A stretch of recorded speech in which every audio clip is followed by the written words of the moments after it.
Pangunahan ni Pangulong Ferdinand R. Marcos Jr. ang inisyatibong magpapatatag ng scholarship program sa bansa. Si Eugene Fernandez, una sa Balita Live. Eugene?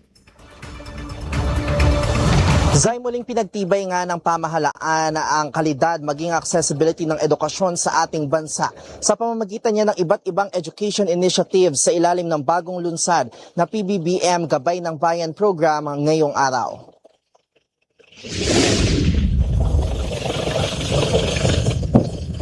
Sa ilalim ng programang para sa buti ng bayan at mamamayan, galing, access, batid at angat tungo sa yaman ng bayan o PBBM Gabay ng Bayan. Layunin nitong maghatid ng iba't ibang scholarship programs at palawaki ng oportunidad para sa mga guro ng bayan.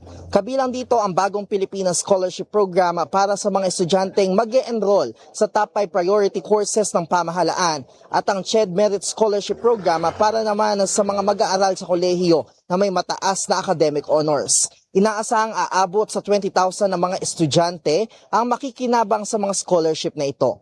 Kasabay niyan, lumagda rin sina DepEd Secretary Sani Angara, CHED Chairperson Shirley Agrupis at TESDA Director General Kiko Benitez sa isang joint memorandum circular na naglalaman ng policies and guidelines para sa bagong Pilipinas Merit Scholarship Program. Layunin ng kasunduan na mas mapatibay ang implementasyon ng mga scholarship program sa bansa at masigurong mas maraming Pilipino ang may akses sa dekalidad na edukasyon.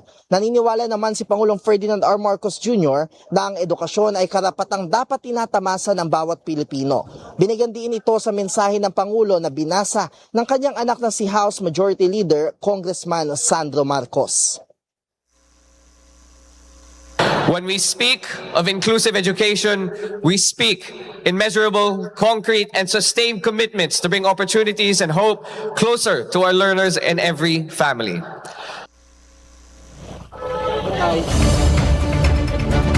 Sa idinaos nga na event nanumpa rin ang nasa 789 newly promoted teachers. Kabilang nga ito sa pagpapaunlad ng mga opportunities sa ating mga kaguruan sa ilalim nga nitong nasabing programa. At yan muna ang update mula dito sa Malacanang. Zay.